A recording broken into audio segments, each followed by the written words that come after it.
It'll never cease to amaze me how a changing routine can kind of change the way we behave on a day-to-day basis. So much of 2023 for me was about harnessing discipline in myself, installing good habits, and over the last sort of 28 days, a lot of that has sort of crumbled around my feet. Today I woke up and it was miserable, it was chucking it down with rain, like there was no, I couldn't really leave the house. It was a real slow, sluggish start to the day until about sort of 2 p.m. But what that time this morning allowed me was the ability to kind of reflect on the last, well, the whole of 2024 so far, which has been absolute chaos, and feel like now I'm finally getting my feet underneath me and I can really kind of set routines and set some daily practices and stuff like that. Because in 2023 for me, as I sort of mentioned, was so much about forming good habits. You know, I believe that we are what we repeatedly do. 95% of who we are habits and pre-programmed set of behaviors, and if you can go set about changing those habits, you can literally change who you are, for better or for worse.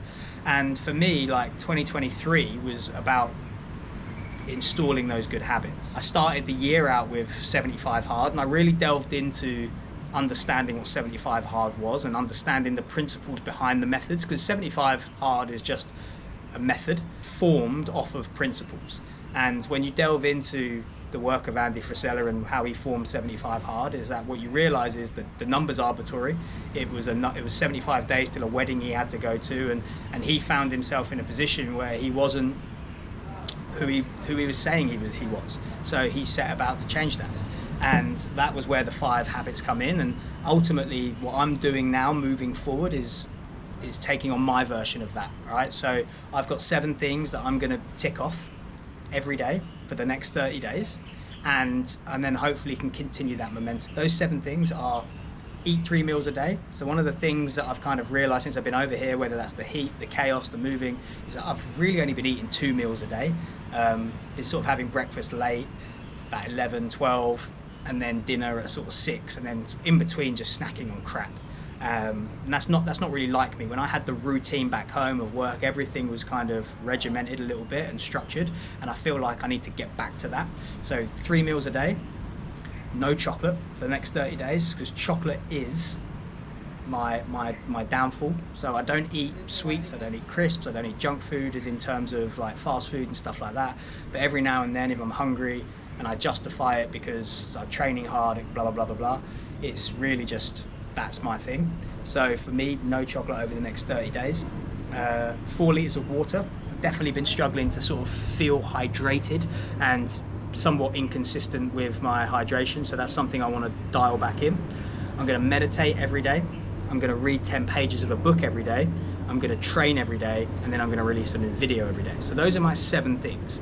Now these are essentially what are habits that I want to install and what I want to get better at, so that I'm going to make them a focus, they get written down and they get checked off every day.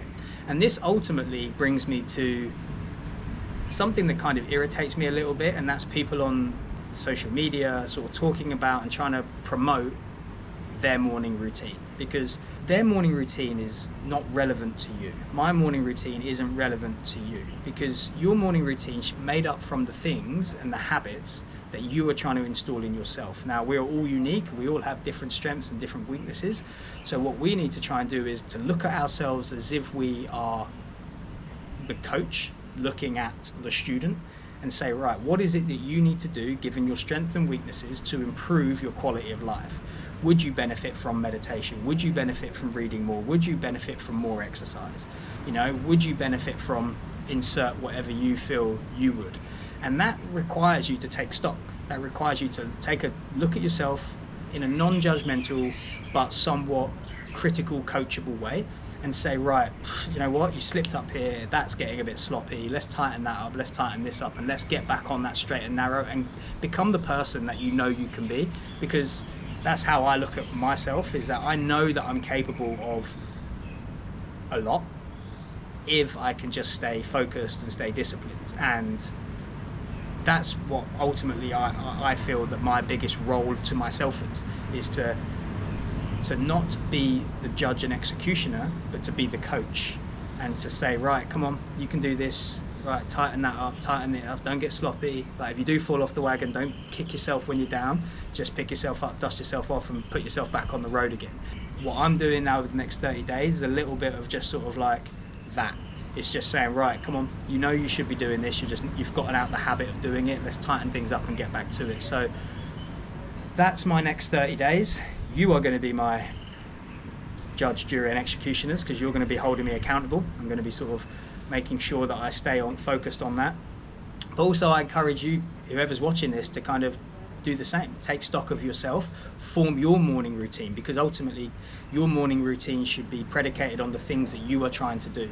Because essentially I do believe that if you win the morning, you win the day. And if you can wake up in the morning and tick 4 of the 7 things that I've got on my list off, the day becomes easier. And that's ultimately what a morning routine should be. So don't look at other people's morning routine. Don't let them tell you how you should be shaping your morning.